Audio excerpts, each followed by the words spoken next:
Hi friends, ఈరోజు మనము onion ఎండుమిర్చి చట్నీ ఎలా చేయాలో తెలుసుకుందాం.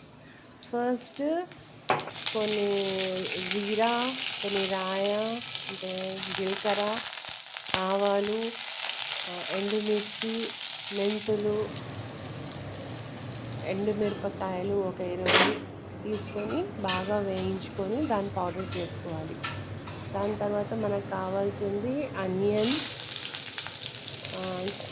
ఒక 3 ఆనియన్స్ తీసుకొని, ఒక చేతి నిండా ఎండుమిర్చి తీసుకుంటే ఒక 3 ఆనియన్స్ తీసుకోండి, మీడియం సైజు.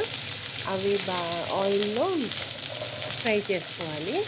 దాని తర్వాత దాంట్లో మనము ఒక 1 టమాటో ఈజ్ ఎనఫ్, ఎందుకంటే మనము టామరిన్ కూడా వేస్తున్నాం కాబట్టి ఒక టమాటో బిగ్ సైజు పీసెస్ చేసి ఆనియన్ వేసుకొని ఒక లెమన్ సైజ్ ఆఫ్ టామరిన్ కూడా దాంట్లో వేసుకోవాలి. దాన్ని ఫ్రై చేసుకొని పక్కన పెట్టుకుని లెట్ ఇట్ కూల్. తర్వాత అవన్నీ మనము డ్రై మిర్చి అవన్నీ పెట్టుకున్నాం కదా, స్పైసెస్వి, అవన్నీ ఏమో పౌడర్ చేసుకోవాలి. దెన్ లాస్ట్లో ట్యాంపర్ చేసుకోవాలి, తిరుమాది వేసుకోవాలి. గార్లిక్ సైడ్లో పెట్టాను. తర్వాత ఇవి మనం చల్లగా అయింది కదా, అది దాన్ని పేస్ట్ చేసుకోవాలి. దాని తర్వాత తిరుమాది వేయాలి.